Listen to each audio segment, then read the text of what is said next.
Hello boys and girls, and welcome back. I am your host and guide, Chris Thirtyne, and we are playing Final Fantasy VI. Now, I took a little break because I had some things I needed to take care of, and I know I came back last week with some episodes, basically some Coliseum stuff that I had lying over, but that doesn't really count now, does it? So we're going to consider this the first official comeback video. I'm back. It's good to be back.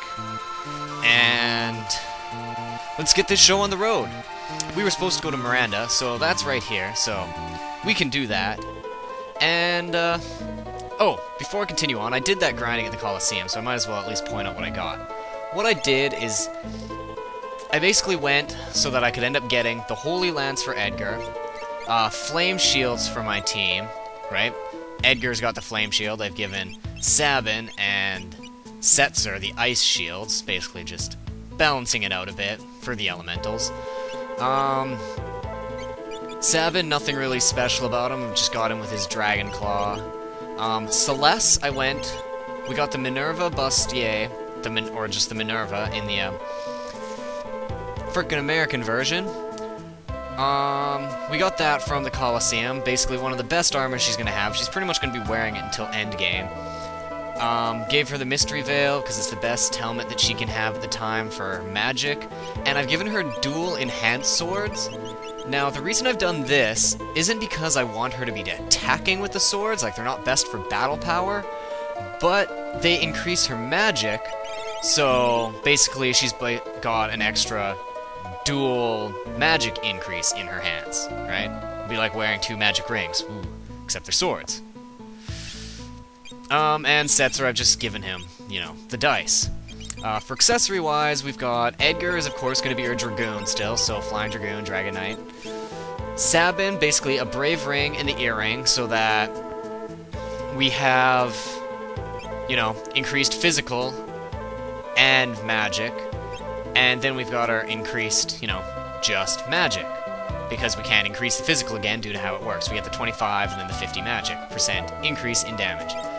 Celeste, Brave Ring to get the physical and the magic, even though we're just going to be using magic. Same with Sabin. We're basically just using magic, but why not give him the physical anyways, right? It's not like it hurts us. And then the Genji Glove for the two weapons. Setzer, I've given him the black belt so he can counter with his die. Well, yeah, there's multiple die, even though... And normally I'd either give him, like, the Genji Glove so he can dual-wield the dice, or I'd give him something else, like just an earring or something, so that his slots would be a bit stronger, depending on how I'm feeling. But for the sake of the LP, I've given him the dash shoes, just so we can run through this a bit faster. And, Sabin should... Oh, no, I haven't done it yet. Okay, so after this, there's something else I want to go grab. Anyways. Hey, look at all those pretty flowers. Wow, oh. They're artificial. Well, they were... Looks like they're well made, at least. Look at this. All of the flowers in this room were sent to me from my sweetheart in Mobras. And look, they're handmade artificial flowers. I guess building flowers is really the only way to send them now, since they won't grow in the devastated soil. Oh, and he sent this letter. But didn't Kefka use the Light of Judgment on Moblas to... Huh. Maybe somebody else is sending these letters. Alright, well, let's read it. She's letting us read it, so why not? Dearest Lola, we're rebuilding the village one nail and board at a time. I'll leave this place and return to you soon, madame. Huh. Something about this writing style. It looks like Cyan, but where could he be sending the letters from? Could you send this reply letter to him via the courier pigeon outside? This is brilliant! We can send it via the courier pigeon, and we can tie it to the front of our ship so we can follow it! Yes! Attach the pigeon to the front of our ship, and we should be good. Alright, pigeon, show me where he is. Aw, crap. The pigeon flew away. Now how are we gonna see? Now, I don't understand how we're actually watching the pigeon. I guess our team there has, like, some sort of super, like, hawk eyes. You know, they got, like, the world's greatest binoculars on them because, look, they're, like, able to view from way down there, across the continent, over the ocean, and through the mountain ranges, apparently? Oh well. Video game logic. Who am I to question it?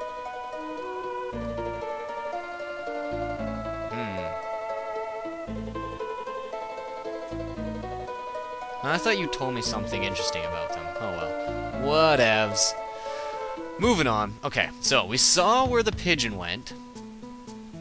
And we can follow the pigeon. But first, there's something I wanted to grab. So, let's go do that. You remember when we were told that Duncan was alive and he was just north of Narsh? Well, just north of Narsh, Narsh is actually up here. We don't know that yet, but this is Narsh. Now you know. Just north... Sorry, that's not Narsh. Where am I? What am I doing? Yeah, that should be Narsh. I think I'm just going crazy here. Alright.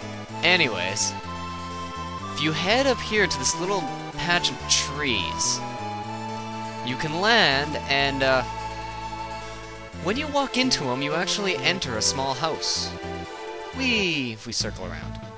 It's kind of like Sabin's cabin from, you know, when we visited that earlier. Master!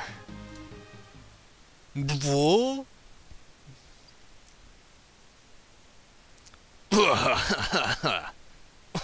Why the long face? What? Did you think I died or something? Master, I'm glad you're safe.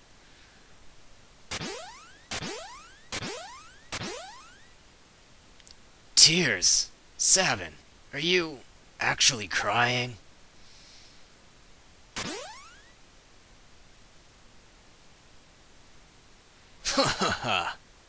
I didn't die. Even if you threw me into a crevice, I'd find my way back out alive.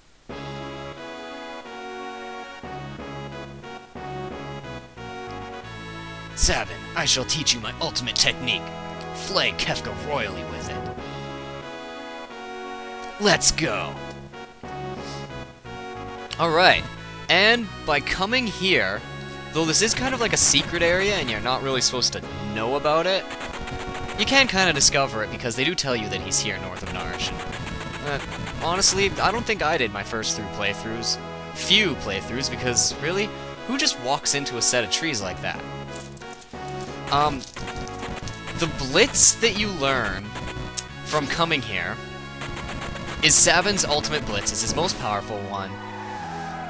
It's the illusion dance or something like that. Illusion battle dance. Yeah, here you go. I call it illusion battle dance. Yeah. Or for the American people, it was dumbed down to the bum rush. You can also learn it without coming here by leveling Sabin up to, I believe, it's level 60. So, he's currently level 35. So that's like doubling his current level. That's a lot of leveling to do. So, I prefer to just get it this way. Plus, now that we've got it, we can use it. Hooray! And I'll show it off in a battle. It kind of looks like what he does is he jumps at the enemy and he kind of runs around him in circles. Kind of, that's what it looks like. But, and so you'd assume and you would think that it's a physical ability, right? It looks like it's a bum rush, it kind of looks like he's kind of punching them, doing whatever. Like I said, I'll show it as soon as oh, here we go. You know what? I'll show it in this battle. Right here. Let's do this. Defend. Defend. Please work. Yeah, there we go. Illusion Battle Dance. Right? Runs around the enemy, does a whole bunch of damage. Look at that. 86,000. We've almost maxed out our damage. And we're at level 35. Now, the reason I'm doing so much damage with it is because I've put his magic up. Because it's not actually physical based, it's magic. And that's why I like to make Sabin a magical character and up his magic, even though he starts with tons of strength. Now, I'm not sure if the game design meant for it to be like that, because I kind of look at it as a flaw, You'd think his strongest ability would be physical, but it's not. So, whatever, it works, as long as you know that you want to kind of boost up his magic, but there it is, that's the combo for it. Illusion Battle Dance. Full circle. Alright. Anyways, you can also see that we've made our way back to Zozo. And none of the enemies have changed. They're all exactly the same as they were before. What we have to do to progress in the game now is talk to this guy up here. The path to Zozo Mountains is through a door on the top floor of the pub. The Zozo Mountains are dangerous. There are many monsters wandering about them. I'd stay away if I were you. With this rust solvent, you could probably get that door I mentioned open. How about buying it for 1,000? Yes, you want to buy this off this guy. And you get the Rust Be Gone or Rust Trial or whatever he wants to call it. And I know he tells you not to go out there and then says, hey, look, here's some rust stuff that'll help you get up there. It's kind of weird. But if you're wondering, yes, there is actually a clue to go talk to that guy. If you talk to the people, and I'm pretty sure it's in Miranda, one of them will tell you to talk to the friendly salesman, or friendly merchant, and he'll help you on your way. And that would actually be him, because if we come up here, this is where you can kind of tell the pigeon flew up this building, although he didn't really land here. This is where he's kind of trying to signal we were supposed to go. You remember, we had this one door, and we had some treasure chests in them. But the other door, the door over here, is rusted shut. Right? We use the rust knot to dissolve it, and with that we can head in to what seems to be like going into the middle of nowhere, but apparently leads into Mount Zozo, and honestly I don't understand how that works, because I don't see where the mountain is, unless it's like an invisible mountain behind that building. But once we get in here, this is where the enemies actually become different and change. Right? So as you can see, we finally got some new enemies. Well, not really finally. I guess we did fight a whole bunch of enemies in the whatchamacallit. You stole my money! How dare you! For that you shall die! Yay, we learned stuff! Anyways, we fought a bunch of new enemies in the Colosseum, but those don't really count. And yeah, basically in here you're gonna fight bigger, stronger versions of the enemies that you kind of fought outside, so just be warned about that. I guess I can get you to jump. I don't know if we're gonna kill him before you get a chance to come back down, or, sorry, I don't know if he's gonna still be alive, which he wasn't, but, it worked. Treasure box, ice shield, yay! I could have used one of those. Oh well, I got them early. Alright. And a red cap. Ooh, I think that was really good for someone. Someone like Sabin? I don't know. Those stats don't really seem to be that great to me. Ah, we'll take it anyways. Yeah, the red cap was actually one of those, accessories, or... Sorry, not accessories, but hats that you use in, like, the American version, where you still have the evade glitch, because it gives you... If I remember correctly, I'm pretty sure, yeah, it gives you... No, it doesn't give you good evade. Huh, I thought it did. Or magic evade. Never mind. Never mind, just completely ignore that. Ugh. Thunder Shield! Yay, that can go into the pile with my Flame Shield and Ice Shield. Although the Thunder Shield is probably not going to be seeing quite as much use from me, because I'm probably going to be using, well, the Fire Shield and Ice Shield. However, we did just get an Aegis Shield, which... This shield is actually really, really good, okay?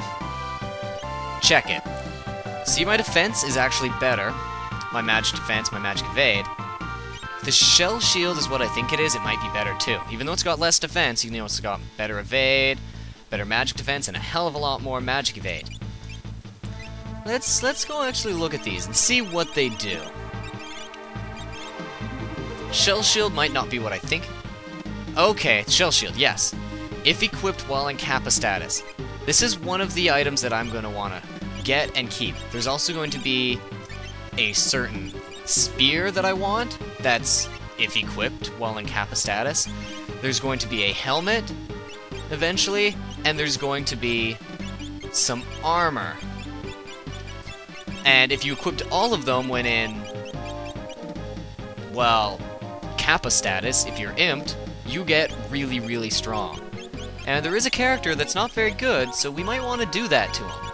Because he can equip all of it. Anyways, the Aegis shield. Where did it go? There it is. Randomly evades enemy magic attacks. Wait, this isn't the one I thought it was. Oh, never mind. I was thinking this was going to be the shield that absorbed everything. But I guess not, so moving on. Well, let's go this way first. Yeah!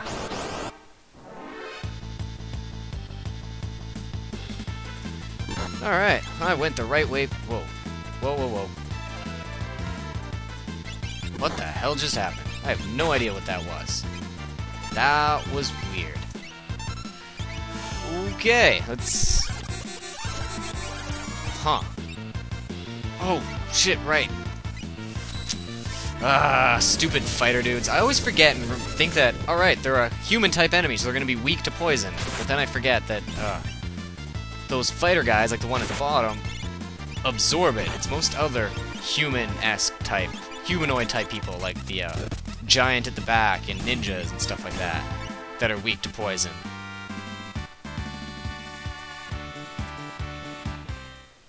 Alright, let's grab this here. Another gold hairpin, you know, just to make up for the one that we lost while saving Mog. And, that looks like a big, important door. I wonder what's through there. And you know, of course I would get in a fight as soon as I say something like that. Which must mean this is the end of the episode. That's right. I should have another one back up tomorrow. Tune in on Wednesday for the Mega Man 64. And during that one I'll probably be talking a bit more about why I had to take the week off and, you know, just explain some things. But until then, guys, see ya.